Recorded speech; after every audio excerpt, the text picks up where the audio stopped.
Hey, what's up, everybody? This is Brandon Shank, and welcome to the Brandon Shank Podcast.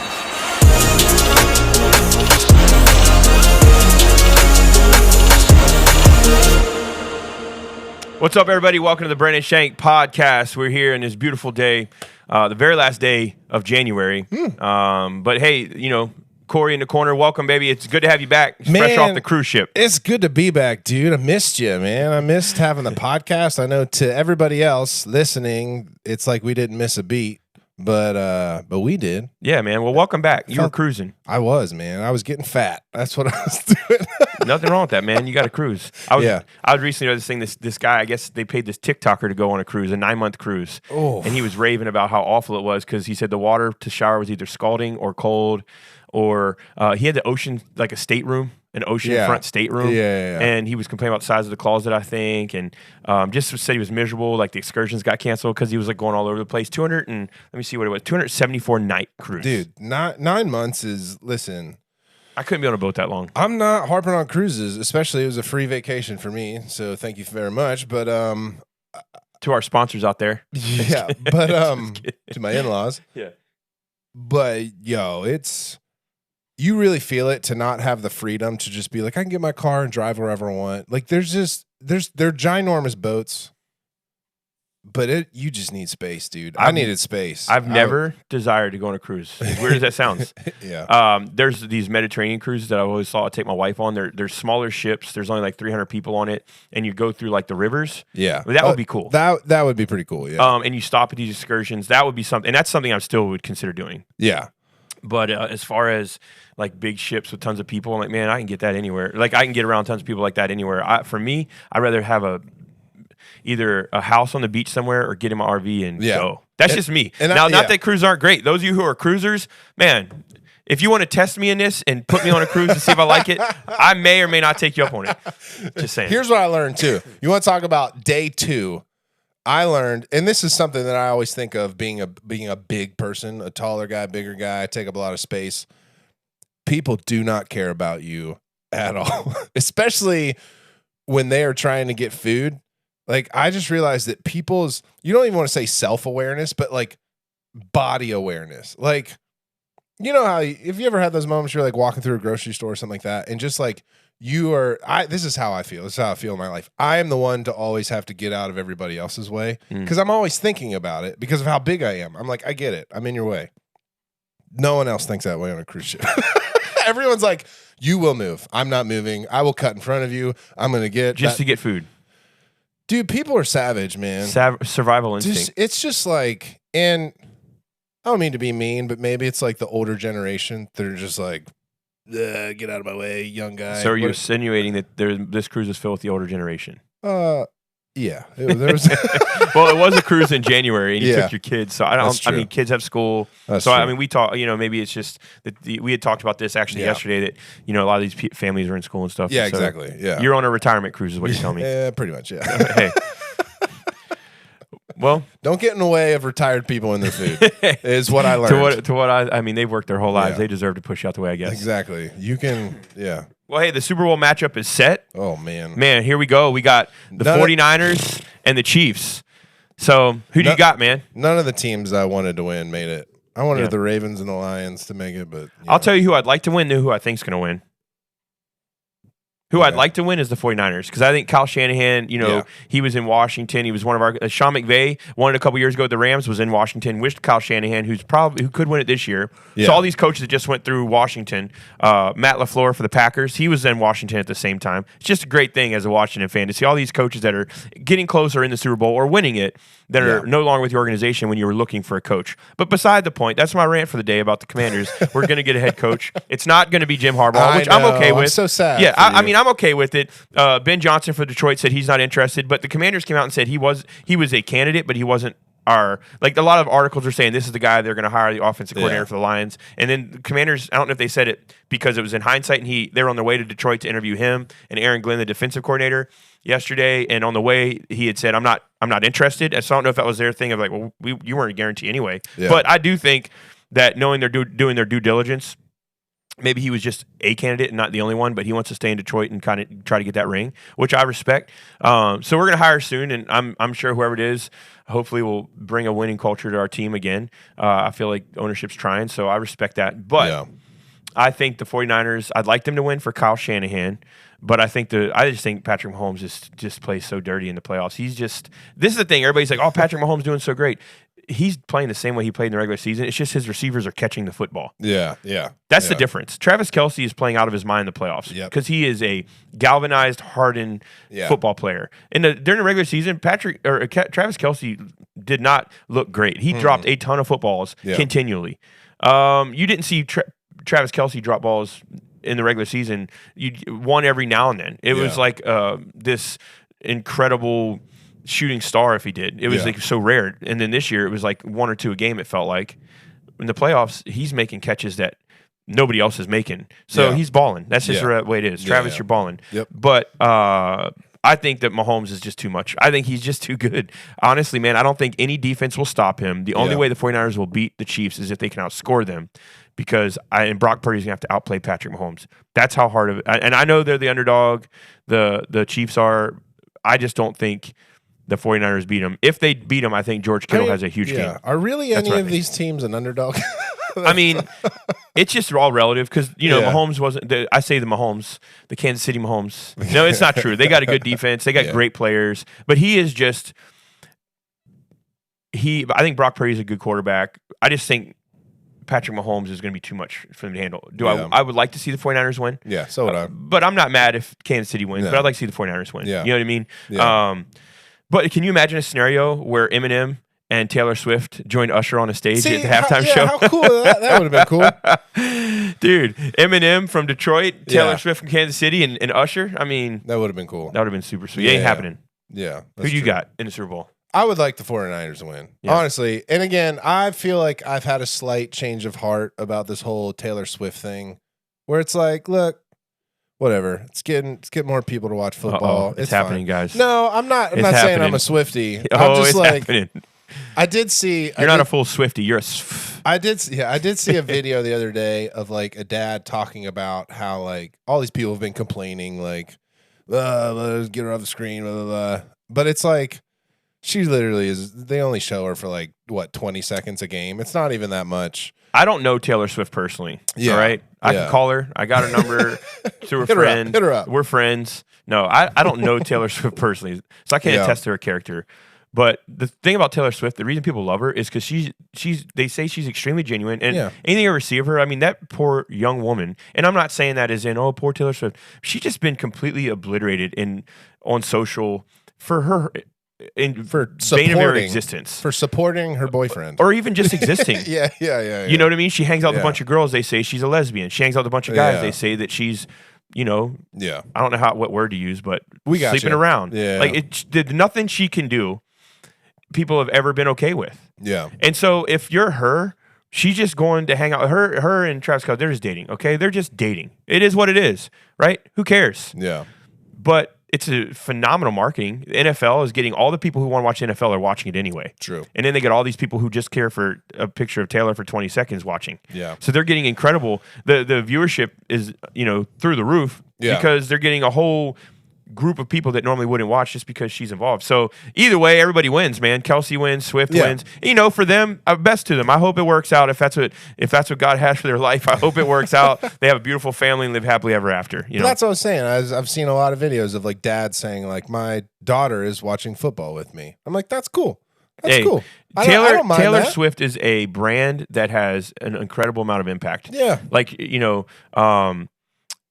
the fullback for the 49ers, his wife makes all these custom jackets. She made one for Taylor Swift. Taylor Swift wears it now. She's getting orders out the wazoo. Yeah. She tells a story about how like she had to get an order to Detroit. I forget who it was for, somebody famous, and like they knew I think it's Arthur Blank and his brother. Arthur Blank owns the Falcons. His brother is like an owner or CEO or high up at FedEx. Yeah. They drove a truck to get the jacket that got stuck somewhere so they could drive it to Detroit to get the jacket in time. Did you hear about that? Yep. It's just listen, I love people And I love when people have stories about other people doing cool things. Yeah. So whatever it is, I'm in. I love the NFL. I don't mind. Yeah. I don't mind. Sport. I'm glad that Taylor Swift has joined us this NFL season. I will go ahead and say that. And I hope that she joins us for many more. Also, you know what I mean? got to say, the brotherly bond between Jason and Travis, it's just awesome. All fake. It's awesome. They hate each other. It's fake. They're not even brothers. Right. It's really cool to see, though. They're not even brothers. I like it. Yeah. They're not brothers. They're not. Not a chance. Yeah. Now that Travis's beard is getting fuller, he looks like Jason. That's what I thought during the game. I was like, bro, you look like... What are the chances of having 2 kids that play in a league? That's crazy. 2 kids. Yeah. You know, Caden wants to play in the majors, right? That's his dream, playing in majors, as well as every other 13-year-old on every travel team. But there's only been 28,000 people to ever put on a major league uniform. It wouldn't even fill half of some of these baseball stadiums. That's crazy. Or it would fill half. Yeah. So half of a baseball stadium would be filled with everybody who's ever donned an MLB jersey and worn it for a day. Yeah. That's crazy. Hey, Orioles have new owners. I'm hearing that. Yeah, I heard about it. And then Cal Ripken is also part of the Cal Ripken. He should be. I mean, come on, dude. Let's go. He should be. Let's go. Yeah, he is the Baltimore Orioles. Yeah, that's true. You know, he's he stayed. The Yankees wanted him. All these teams wanted him. He stayed. He was faithful. And look what it's done for his brand. He's my boy. Look what it's done for his brand, but also the loyalty. Yep. That's what it's about, man. People can run for money. They can do all these stuff. But I'm telling you, when you create a brand out of character and honor and loyalty, it is different. Now, I don't know how much character he has behind the scenes. I'm not vouching for that. I'm just saying publicly, Cal Ripken's been just an incredible example for anybody wanting to play sports. You know what I mean? The Iron Man. How do you even get there? Luka Doncic. Is that Bro, I watched. Wow. I watched. 73 points. I watched on the cruise ship. So let me tell you this. He had 73 points and their team only won by 5. That's what I first want to say. That game was insane. But I want to say, the second thing I want to say is this. If you put on a running clock and you put me in a gym for 12 minutes and you gave me 4 quarters, I'm not sure I can make 73 points. Yeah, it's not like you can do just layups. Now, part of that may be that I am a dead eye from 3-point range. I'm at least a 25% shooter. And I would probably keep going back to 3-point range and just would not let it go. And just instead of going to make layups. You probably would, yeah. 73. I'd be curious to know how many points can we make in 4 quarters if you're on a court. How many could you make? Now you can just do layup to layup. Yeah, but if you had to move out of the box, I think let's say you had to go to half court. Yeah. And for 48 minutes you had to go to half court to make a shot. How many shots could you make? Oh, bro. Because I don't know if people could make 73. I'm making all my layups. I would say this. I would venture to say this. 93% of all people on the earth could not make 73 points in 48 minutes if they had to walk or run from baseline to half court and score. Yeah, let's say without anybody defending them, a running clock. Let's say you could do a layup, and then you got to do like a foul shot, and then you got to go to a 3-point, and then you like that kind of thing, and then you can go back to a layup, or what are you talking about? Or just you have to, once you score, you have to touch the baseline and go to half court and then come back and score again. Oh, that's good. That's good. Yeah. Because you know how hard that would, first of all, that's an extreme amount of endurance. Now, you can even take a rest. He gets to rest. You can go sit down on the sideline for a while if you want. Yeah. But I'll be very curious because that's roughly 37 shots to break the 73 record. Yeah, but he didn't even look tired the entire game. Well, he shoots like halfway there. He leans over and shoots. You're like, it's amazing. Yeah, it was incredible. But hey, what about the 2024? Let's get Corey in the corner slipping on this when you asked for it. I was close. Look, it's right here. I wasn't too far off. I'm playing it. I know you can't hear it. But I've got a question for these people. It's gonna don't blame me. You asked for it. So I have a question that's been weighing me down that I need all of you listening. I want you to respond. I want you to give me just a simple yes or no. You don't have to confess. Wherever you're listening from, are we doing too much for our kids? Are we enabling them? This isn't a trick question. There's nothing behind the scenes here.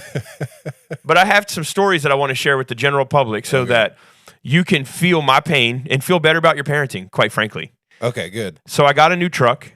Yeah. And my oldest son, Caden, gets in. And I'm so excited to show this truck to my kids. I come home. I'm honking the horn down the driveway. They're running outside. I mean, it's just jubilation in the Shank house. I'm so excited. Or in your mind. Yeah. No, it was real. Oh, okay. Oh, it was real. Okay. This really happened. I'm tracking. Okay. Man. I'm nothing sorry. Like having. My bad. Who needs the Holy Spirit fire and got a wet I'll blanket in the disappear. room? I'll keep my mouth shut. No. And it was great. And Caden gets in. and a smile on his face. He looks over at me, and I'm shining. I feel like I am the strongest dad and man and fulfilling my calling that God gave me in this brand new truck. And he said, Dad, where are the seat warmers? Oh, the heater seaters is what my boys call them. And I remember he probably never had a car without one. Now, this is a truck. I got to flip up third seat because I got 4 kids. So we camp. Yes. I got to get them all. I got to put the RV on the back. We go, and we love it. Yeah. And I was like, seat warmers? I was like, yeah, it doesn't have a seat or steering wheel warmer. It's the first in a long time that we haven't had that in a vehicle, which sounds bougie, but it's really not. Yeah. It's standard almost on some cars anymore. Maybe not. Did you tell them, yeah, it's called a fart? Hold on. I'll warm up the seat. But I'm thinking, where are my seat warmers? What have I created? Yeah. Like, he's not on the back. Yeah. He's not on the front 9 tilling the ground, planting for the harvest. Yeah. He's asking where the seat warmers are at. Yeah.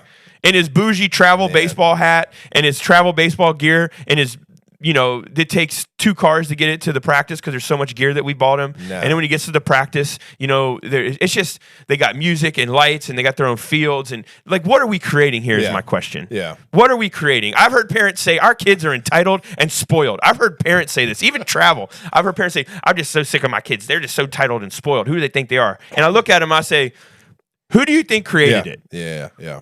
Those sliding mitts that look like an ice cream cone that you paid $70 for? You did that. That baseball bat that's cost you $400 and your kid is 10 and he ain't going to hit it that hard? Yeah. You did that. Yeah. Oh, well, he hits home runs. You paid $400 for him to hit home runs. There's a kid over there with a $210 bat he got on sale that hit a home run. Yes. My point is this. Mom and dads, there's nothing wrong with going all in for your kids. But let's be honest. Most of you are living vicariously through your child. Yeah. All right? Let's just be honest. Can we just be honest for a minute? Yeah. Mom, dad, mom, me, you, me. There are so many parents that are vicariously living through their kids in sports. I coach them. You can say that's not true. It is so true. I coach kids sports. I coach high-level travel baseball. And parents live vicariously through their kids. And I'm not saying my team particularly because no parent on my team does that. But every other team does that, right? Of course. Yeah. Now, I'm just saying, and I've caught myself doing that. So I would push Caden. I never really pushed him to play baseball when we're not in baseball season. I want him to play football in the fall, baseball in the spring. I want him to have, and he plays baseball year-round. But I found myself from the place of I'm just a laid-back dad to now I'm going to coach because the coaches weren't that good to now I found myself coaching all these opportunities that are happening. I'm coaching all these different things to where I found myself like starting to push Caden. And I realized there's pressure on this kid and he's 12. This was last year. And I had to step back. And in the offseason this year, I looked at him and I said, Caden, I always told you I don't care if you play in the league. Mm. I said, but the truth is that's probably not fully true because I feel like it's your dream and I want to get you there. Yeah. I said, but the minute this game stops being fun, I am begging you to stop playing it. Yeah. Until it becomes fun again and start playing it again. Mm-hmm. And something happened this offseason for him. He didn't pick up a ball, didn't pick up a bat.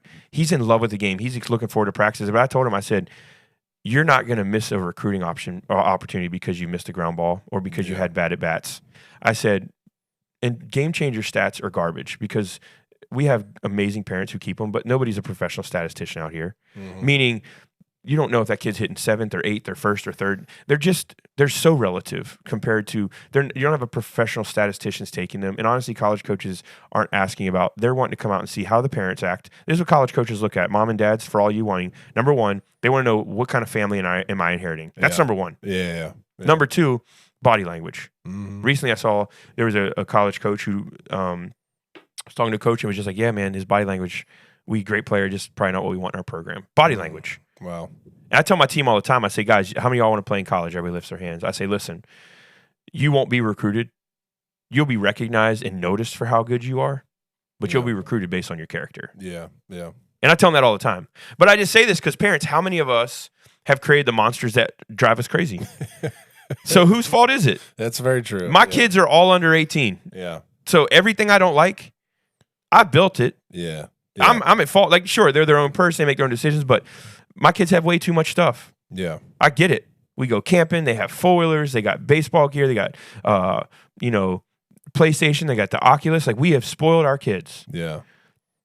But you also got to introduce precedents. Like the other day, Makai said to me, they had off school these 2 days because Virginia Beach, we go to school for a week and we have off a week.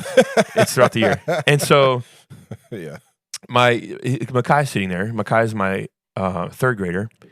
He says, Dad, I said, what? I love your Mackay impression. He said, I want to start getting allowance. I said, really? I said, based on what? Like chores. I said, you want me to give you allowance based on chores? Yeah, like what kind of chores? Like the dishes and when we sweep and take the garbage out. I said, so you want me to pay you? And all you parents listening, chore allowance sounds like a great idea. Let's reward them for things they're doing. Well, I'm going to tell you my philosophy and how it goes into this whole concept I'm trying to talk about right now. I said, okay. I said, all right, so you want me to pay you to take out the garbage, to do the dishes, to mow the grass when that time comes. Yeah. You want me to pay you for the necessities for picking up your stuff or doing laundry. You want me to pay you for things that enable this house to function. Yeah. Yes. How much do you want? You want $50 a month? Because that sounds fair. Yes, $50 would be great. I said, okay. All right, so $50 a month, you do the chores that you already do right now, and you feel like it's for free, like we're taking advantage of you. He said, yeah. I said, okay, well, let's do this then. I have no problem with that. I said, in fact, I think it's a great idea.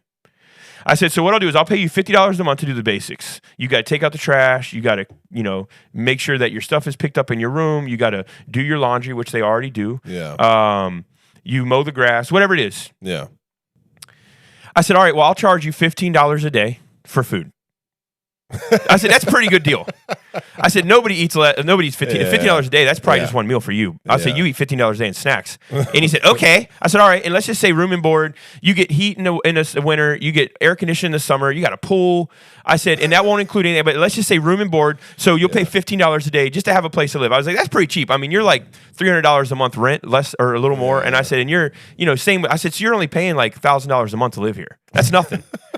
He's like, okay, that sounds great. I said, okay. I said, so you're telling me I pay for the house. I pay for everything that you have in sports. Yeah. I pay for the pool that you have outside. I pay for all the gas for your four-wheeler.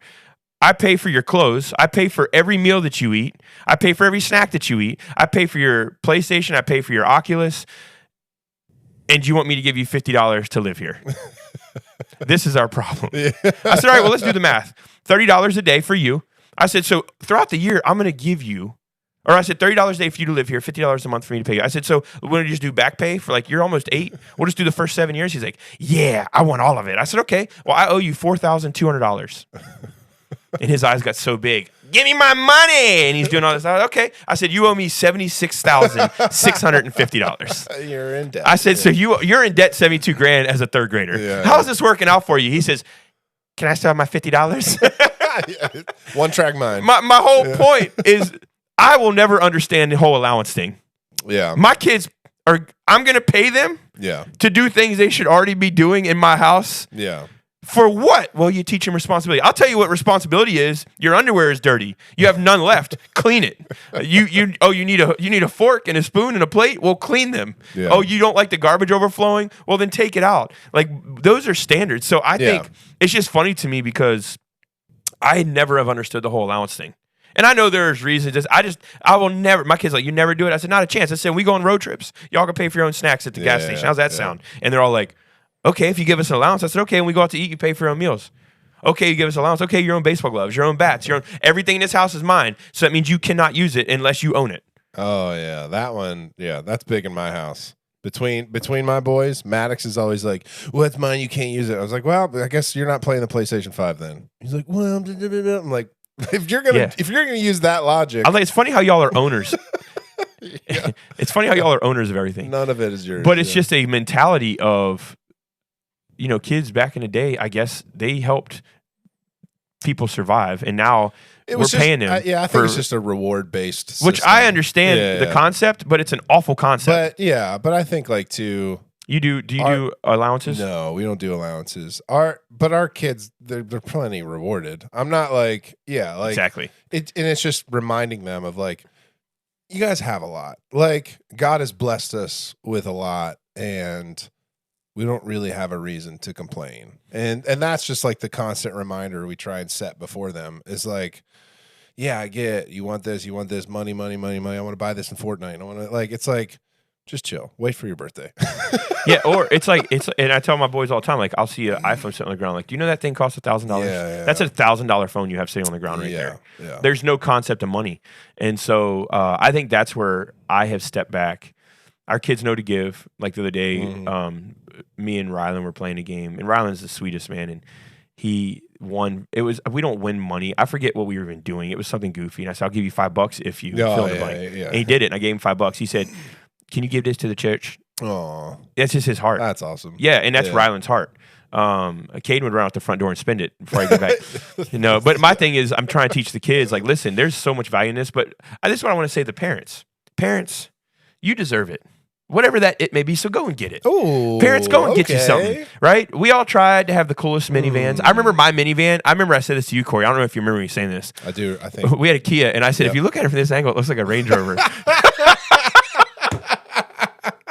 Keep talking you remember me it up. saying that to you? Keep talking it up. Keep convincing. Yeah, yes, I do. the other day I saw a minivan, and it was like sport model, and it had like the ground effects, and it was like this cool, like it wasn't gray, but it was like a flat gray, and it has like SRT, and I'm like, that's one bad dude in that van right now. You're not willing to let it go. You got the SRT. I get it, moms and dads. My wife and I love the minivan because everything was remote control, and you just push a button and the doors open. It was great for when we had it. But my wife loathed that thing. She hated every bit of it. We waited. We had a Nissan Armada, got the minivan. We went to 4 kids because we couldn't put 3 in there anymore. Yeah. Then whenever we got COVID hit, prices kind of went crazy. So we got out of the minivan to get a Tahoe. And my wife absolutely loved that Tahoe until we got rid of it a couple weeks ago.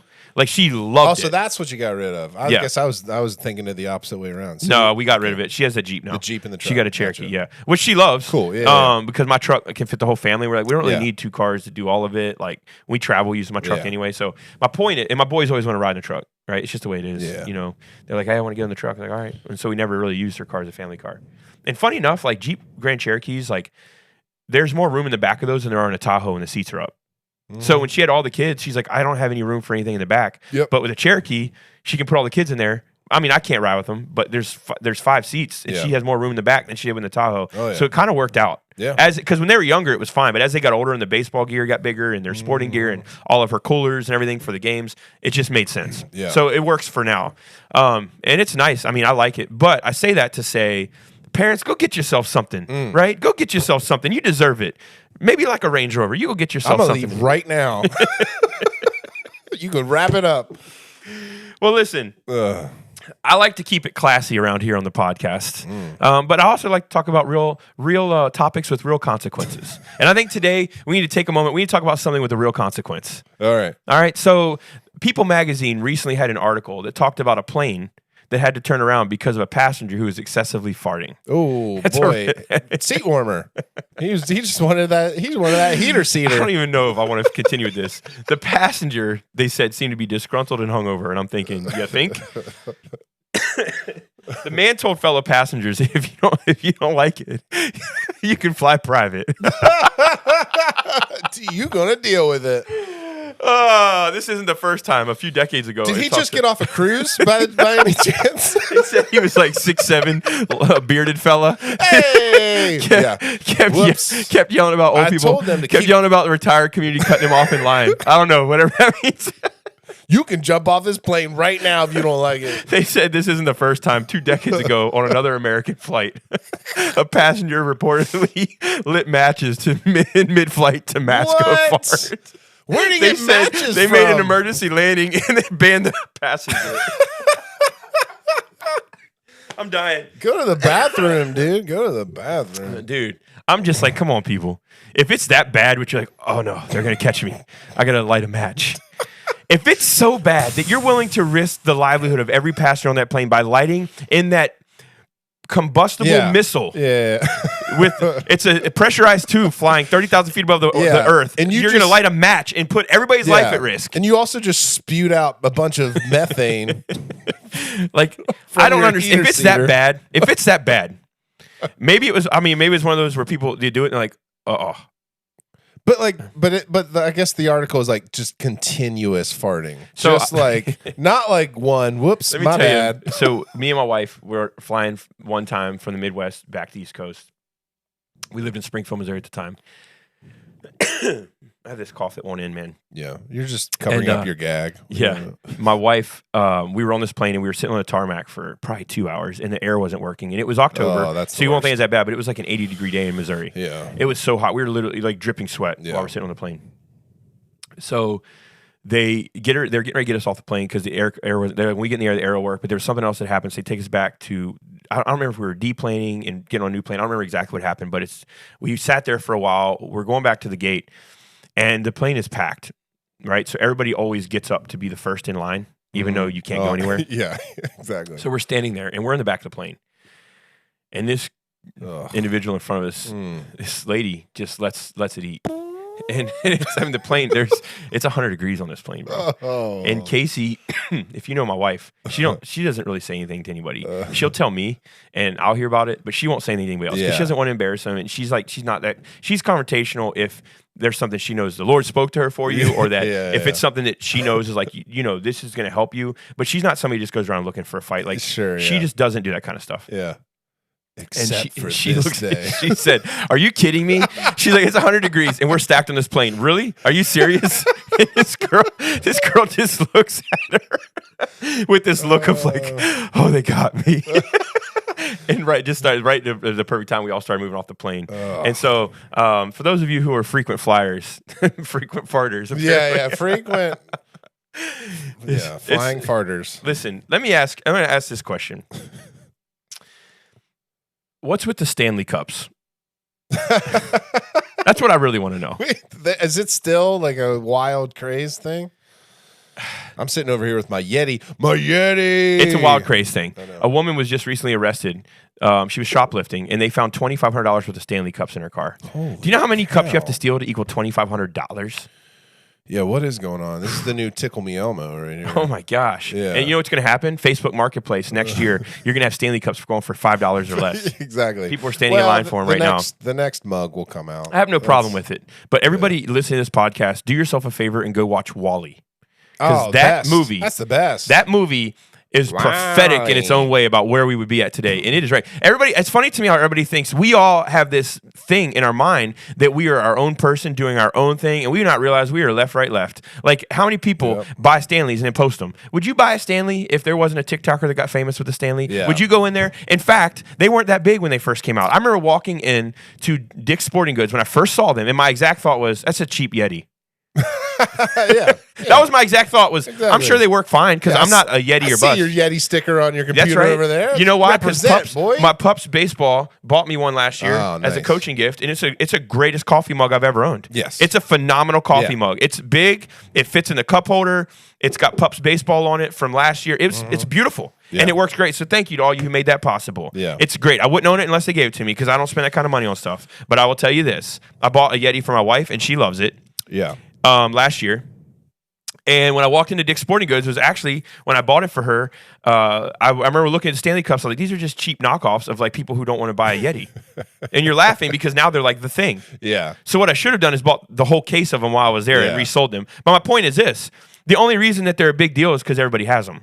Yeah. They're not a big deal for any other reason. That they're not they survived a fire in a car. I get all that. Yeah. But they are a big deal because people are doing it by the masses, right? Yeah. You've seen the movie. I do not recommend it because it's a little harsh, but it's the movie about, what's it called? It's the movie where the hedge funds go south and the GameStop stock goes up and they make millions off of it. Oh, basically they short the GameStop. Yeah, they short. So basically the way that it works is dirty money. Is that what it's called? Quick. It's something like that. It's on Netflix. I don't it's really, honestly, my wife and I don't watch just about anything, but like just some of the stuff in it, it's just raunchy. Yeah. And I don't do raunchy. Like I get stuff, but raunchy's just different for me. When it comes to like some stuff, I'm like, that's just raunchy. But anyway. A crazy story though. A crazy story. True and story. I'm not throwing it down. I'm saying the story's great.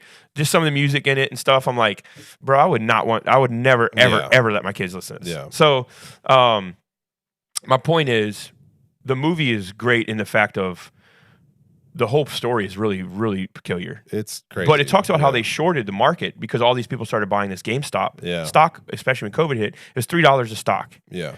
Well, the Congress got involved because these hedge fund guys were going, like this one dude went belly up. Like they were billions of dollars he lost over. Because what hedge funds do is whenever these stocks like GameStop go out and these companies close, these hedge funds buy all this stuff super cheap and then make hundreds of millions of dollars and billions of dollars off of it.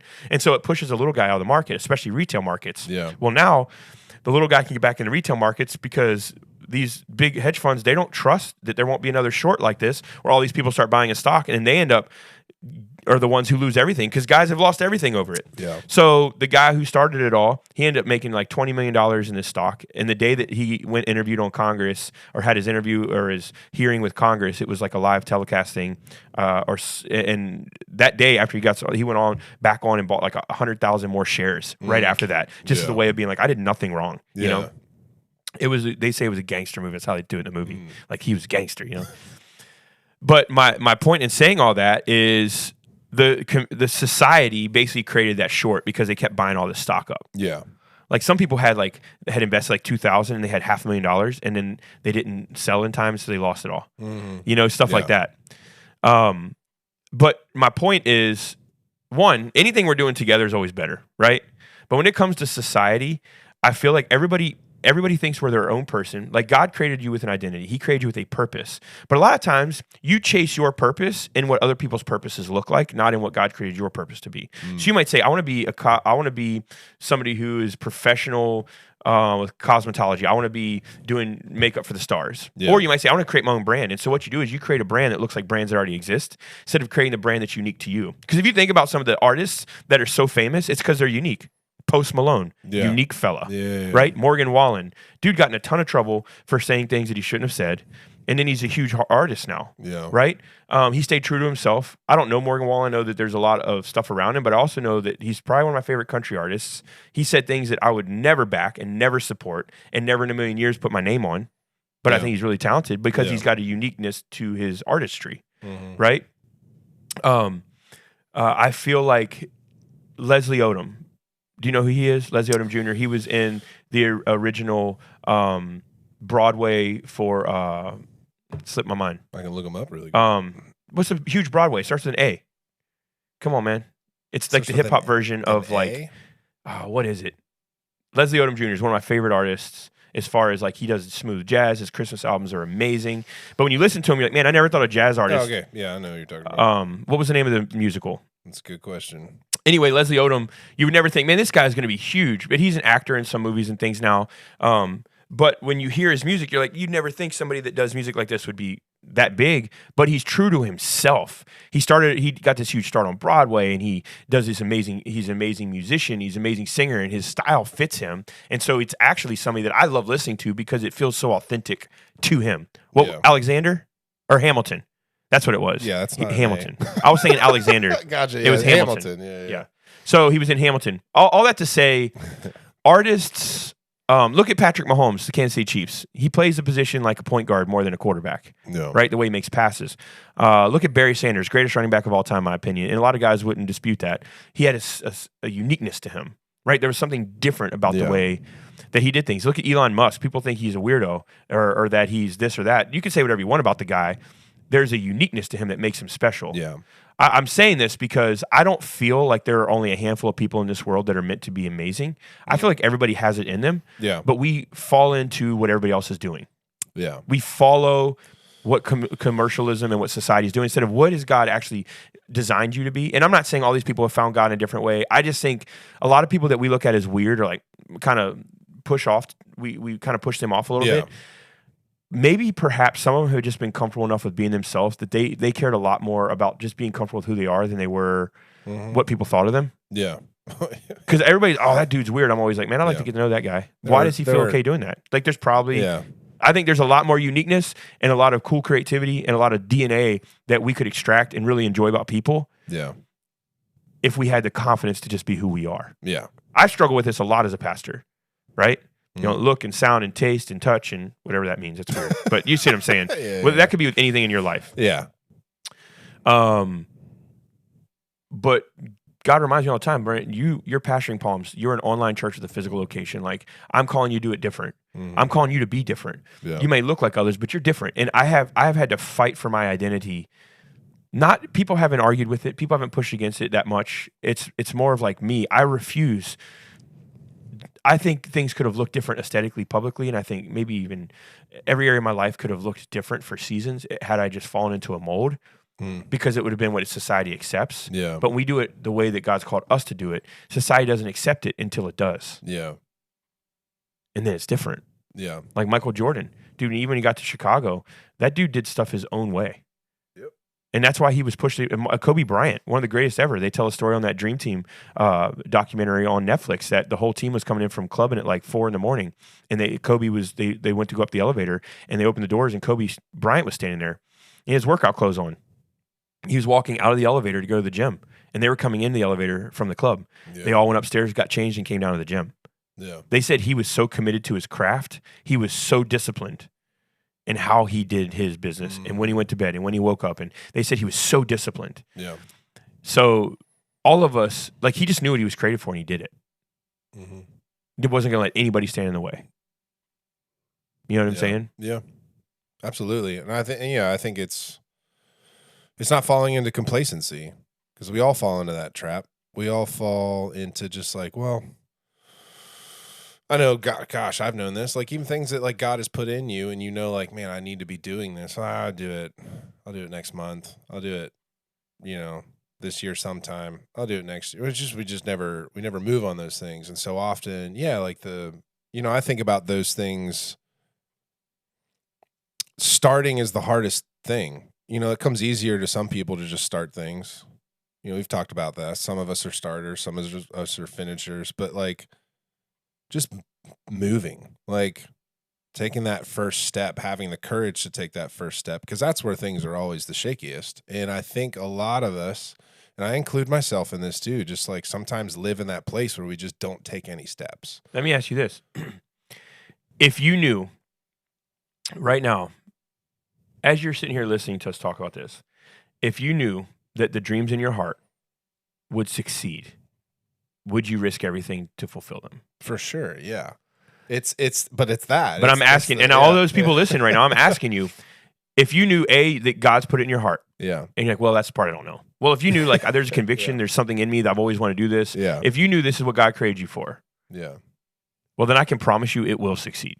Yeah. I can tell you right now, if God created you for it, it will succeed. Yeah.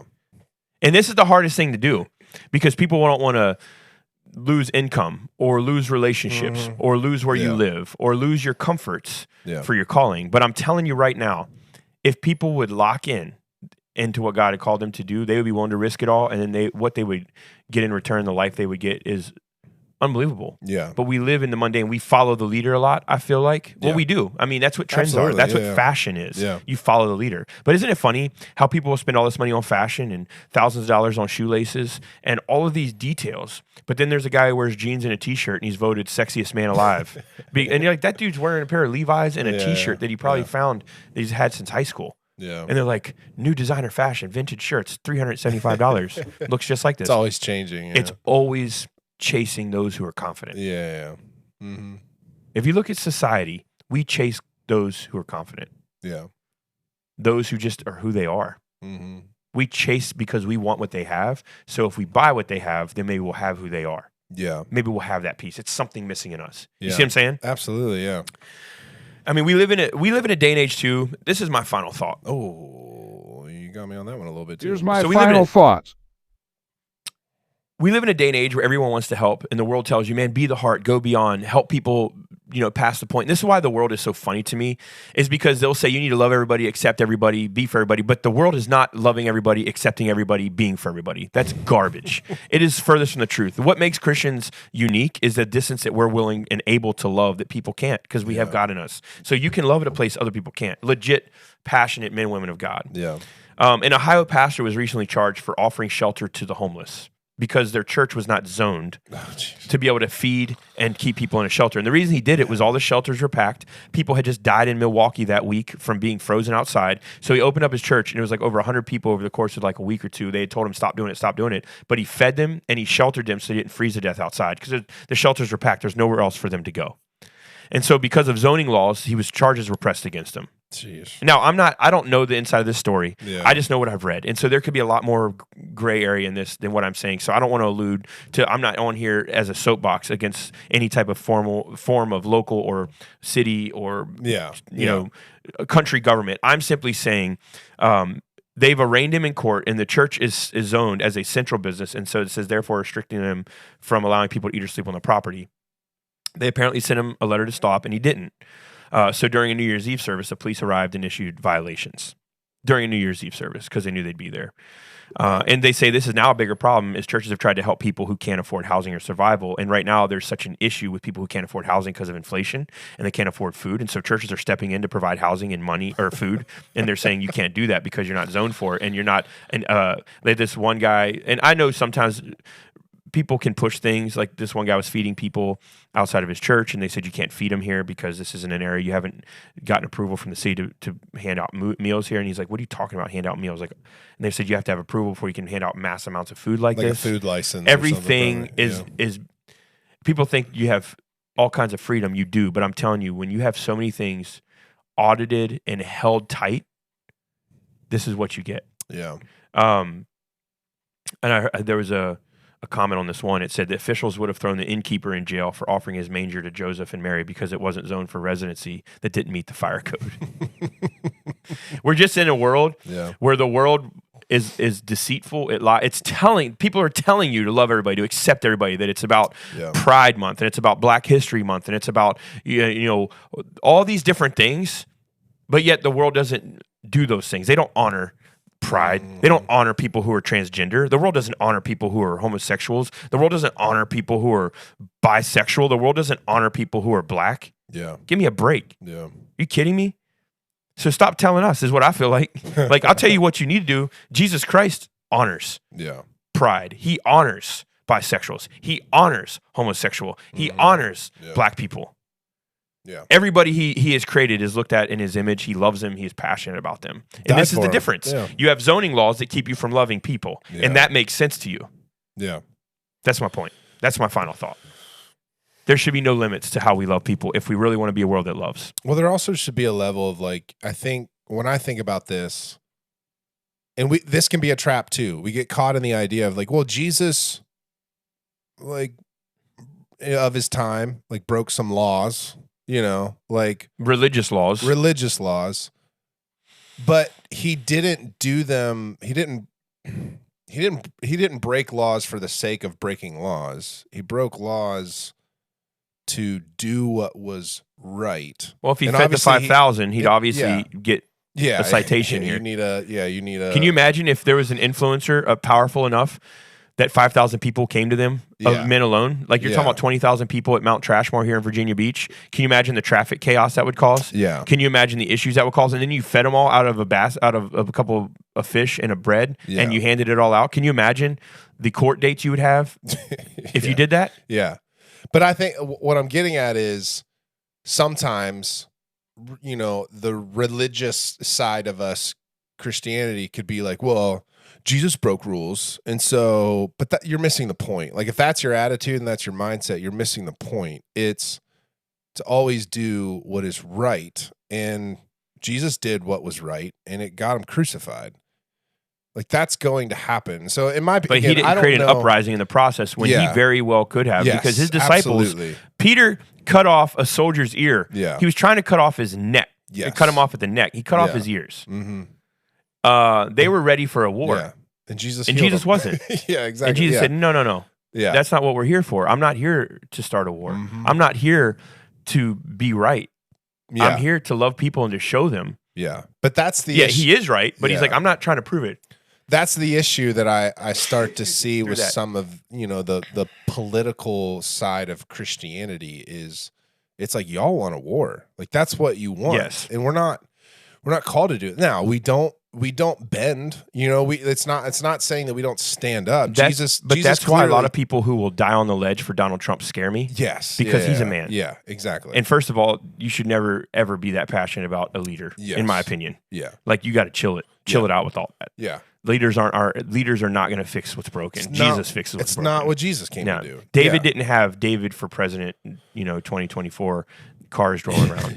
King David won the hearts of the people by the wars that he won in faith with God. Yes. Yeah. And that's where it's different. I think Christians, we talked about this Sunday, legalism protects you from intimacy. And Christianity is not about marches at the White House. It's not about yelling on Capitol Hill. Christianity is about loving people in the alleys and the darkness where people don't see. Yeah. It's about doing the right thing when nobody's watching. Those are things where everybody's watching. That's not what Christianity is about. You know what I mean? Yep. And I'm not saying this guy's right or wrong. There could be so much more back into this. But I am saying it is absolutely wrong for us to not be able to love people And that's what they use it in the name of zoning. They use it in the name of rules and restrictions. And what I'm saying is the world doesn't understand the love of God and never will. So I think it's heinous for Christians to be like, I can't believe they would do that. Well, to them, it makes sense. Why? Because the Bible says that if they don't know God, they can't see wisdom. They can't see the ways of God. So why do we expect them to? What's the purpose of throwing down outside the church? It doesn't work. There's no purpose in that. Well, let me pray. Lord, thank you so much for each and every person. Thank you for each and every listener. I pray that today they would know you love them, your hand is on them, that you'll never leave them, that God, you're going before them. And I pray for each and every family. I pray they would know you're with them and your hand is on them, and that you will guide them and direct them. If they call on you for help, God, you are already there and you are listening. We love you and we're so grateful. Everybody said amen. Hey, love you guys. See you this weekend, 9:30.